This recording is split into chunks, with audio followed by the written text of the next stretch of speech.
Is that 508? Yeah. Nah, I'm back in this shit. I'm just back in this shit. I'm back in this shit. I'm just back in this shit.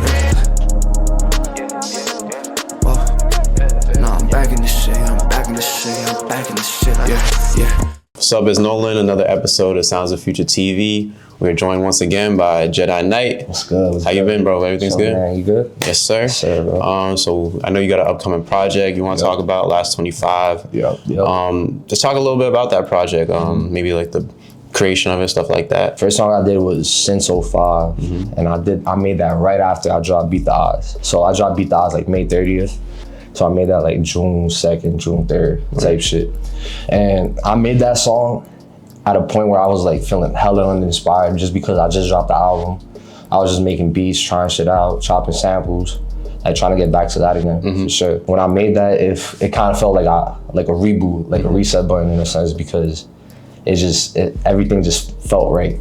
It was me freestyling, like, well, it was half freestyle, half written. Like that first half of the song where it's just like, I've been on cloud nine since like 05, I'm thugging on my own. Like that part, that shit was written. And then the second half where I'm like, they say love will never win, how I end up here again. That was like freestyled, and it kind of felt like spoken word in a sense. Yeah. When I wasn't even trying. I just heard that beat switch. I was like, fuck it, let me try to match the vibe. And it was the first thing that came to my head. So, like I said before, I listened to a little bit of the project. I got a real grasp of like what you were trying to go for. Yeah. And I like the direction you're going as an artist. Appreciate it. And I just want to dive into kind of some of the themes I heard throughout the project. One of the main themes being, you dove into a lot of your kind of personal thoughts on relationships and, friendships that are lost and stuff like that. Yeah, so just as a whole, like, do you feel like this was your most like vulnerable you've been on a project in terms of like expressing yourself and your real feelings? And is that like something that you want to explore more in the future? Yeah, I feel like when I made my first album, Trials, it was a lot of that same feeling, and I feel like I got that feeling back because when I made Beat the Odds, it was kind of on some shit where I had a motive of like proving to myself like what's the next step and like just my abilities. So like Beat the Odds, I feel like is a real structured album, real project that's just like meant to be motivational in every way. It's supposed to help you like get through like tough times and get through like heartbreak, all that shit. But whereas this album, it is really just me like letting go, letting loose, like being vulnerable, being free, and also just learning not to care as much. Like I don't know if you noticed, but a lot of the songs are just like a minute and a half. Yeah. And then I have songs that are like 3 minutes and then like two minutes, whatever. But it's just like going with the flow, and it's like not every song needs a second verse. Exactly. A song could just be a freestyle. It could just be like a hook, verse, hook, and then that's it. Because genuinely, that's like what people like the most from my shit. I feel like. So it was just learning how to like let go in every way. So in the subject matter and also in the process of like making the music, I was really just tapped into trying something new. I was playing with my voice way more. I don't know if you peeped that. I was just trying different things and just going with the flow, I would say. I listened to Cross Me. And Cross Me, yeah. So I want to dive into a little bit of the lyrics that you said. So on the song you said, the same ones that say they love me went and crossed me. Do you feel like it's hard for you to like fully trust people, whether it's like a relationship or a friendship, like at this point in your life?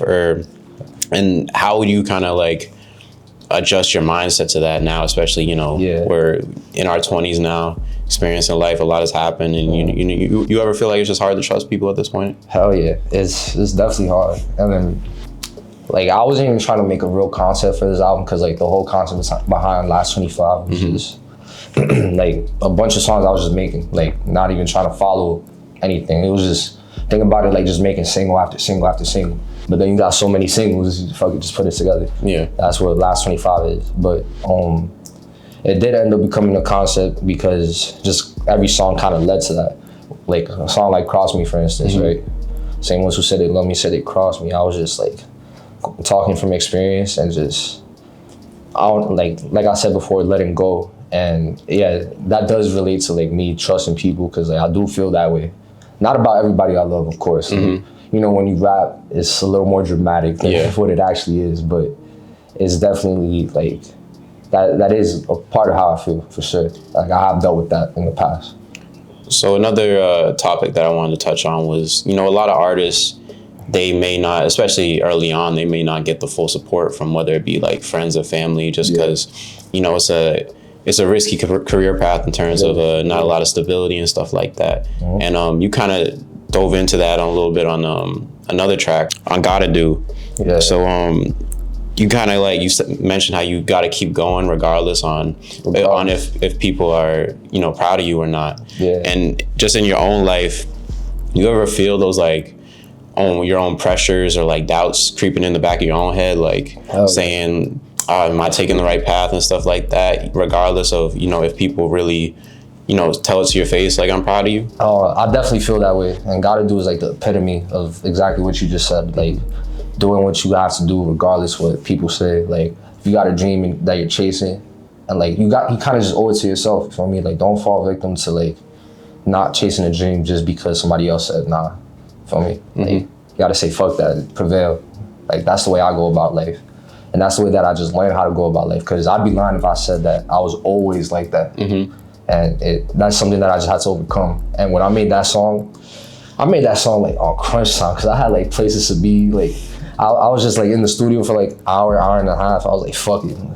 Like, let me record some shit real quick, boo, boo, boo.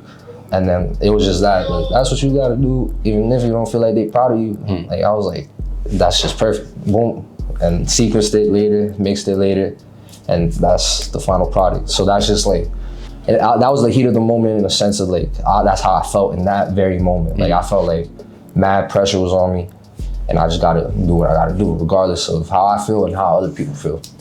So as a whole, what was the timeline of this project and like the creation of it? Like, in the sense of, you know, some people like to have like a 30-day period where they'll just lock in and have like, okay, these are all the songs on the project. Others, you know, have songs from, you know, 3 years ago on a project they just dropped. What do you ever, or specifically on Last 25, do you explore those kind of old sounds and dabble into that, or are they all like kind of new feelings and raw emotions? Yeah, I feel like it's definitely, it's a mix of new feelings, and it's also like, there are certain moments where I tap back into like my older sound, my older feeling. Like, and I feel like that's on a lot of the songs that I produce.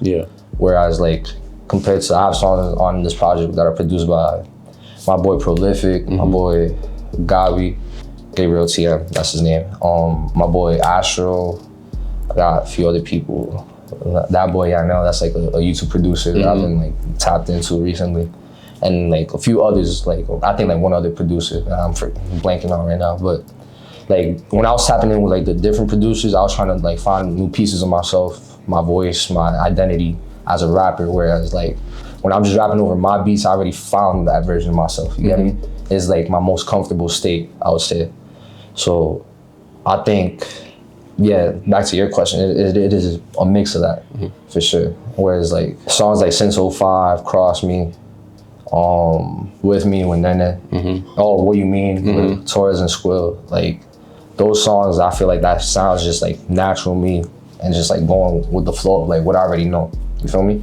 Whereas Stacks, that's like crazy futuristic sound, that beat I've never really rapped over, but I have rapped over a Prolific beat, obviously, but just not that type of sound. I feel like I killed it. I don't know what you think. I don't know what they think. Stacks was hard. I actually wanted to get into that too a little bit. Kind of the last question about specific tracking. You know, we've talked in the past about, you know, major labels and stuff like that. And on this song, you also touch on that and how you really, you're still major in your own right, is what you said. So the label, I'm still major. Exactly. So how do you feel, I guess, in terms of the industry, and also just like what comes with, you know, being in this industry and, you know, on a major, is the money aspect of it.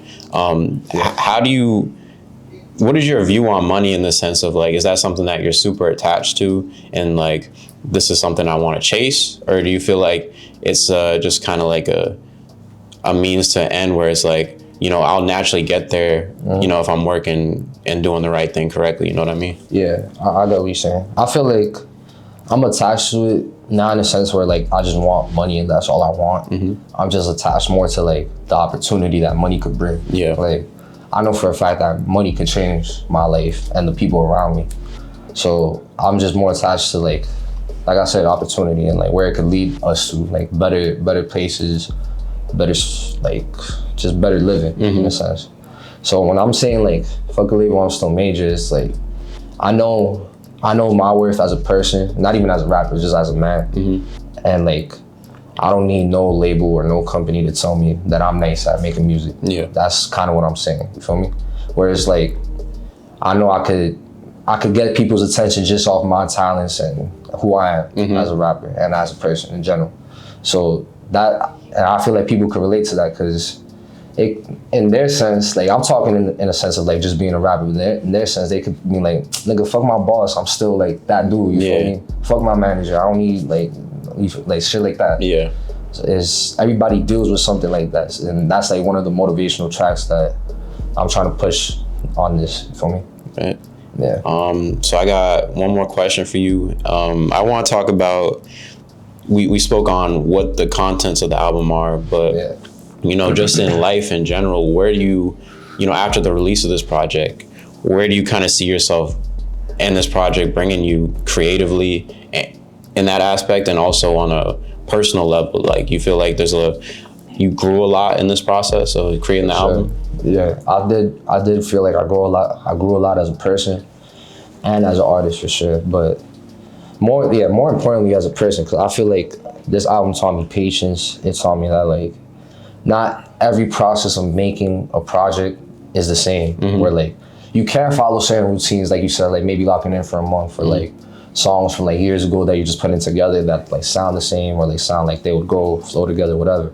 But it taught me patience, and like just having patience with myself, where like I'm the type, I love being in the studio like for hours and like back-to-back days. Like if it was up to me, I'd be in the studio every day, but that's not how life is. I got responsibility, I got school, work, whatever, like social life, all that. So I gotta learn how to like be patient with myself, and also just the process of this and not rush it. Cause I know if you rush it, it's not gonna come out good. If you don't rush it, you take your time, it'll come out, at the least, it'll come out good. You feel me? Or at least like, all right, that's what I'll say. But I definitely grew as a person just making this project, and as an artist, like it pushed me more to like step out my comfort zone. Like I don't always just gotta rap. I can play with my voice, be a little melodic, or I can like be a little both, like rap on the verse, sing on the hook, or vice versa, rap on the hook, sing on the verse, whatever I'm feeling. Like just go with the flow. That's like the biggest thing in music, I feel like, and just that experience as a whole. All right, and just to close it out, do you have any like lasting words that you want to leave people that kind of, I guess, summarize the tone of this album, but also just summarize the point of where you are in life, and any just message you want to give to the people? It's kind of what I said in the last interview. It's just like, you just got to keep going, stay consistent with what you want to do, and like don't let nobody tell you otherwise. Once you let like that little parasite of another opinion in, it fucks everything up. And you just got to push through whatever. Like as long as you give 1% every day, it's going to work out. And last 25 out now, feel me? It's crazy. Like, I'm gonna watch this back and be like, damn, like I really did it. You really did it. That's a fact. Well, congratulations on the project, bro. That's another Sounds of the Future TV interview. Wait. I gotta ask, what's your favorite song? Ooh. Or like, give me like a top 3, 2, whatever. Like, I would definitely, Stacks was a highlight. Why am I blanking on it was towards the end of the track list. Since 05? It was Since 05. Since 05. The song with, also the song with Torres and Squill was crazy. Yeah. I can't wait for people to hear it. You did your thing, bro. Yeah. And it's really exciting, bro, especially with the sound you're going. It's great, bro. Word, facts. Thank you, my guy. All right. Appreciate it. Thank you. Yo. Once again, you're ready. Jedi Knight. We'll see you later. We out. Back in the field, back like I never left, ready to spill. Only got one shot, I go for the kill. Could've went platinum with thoughts to drill, but I found a better way without a deal.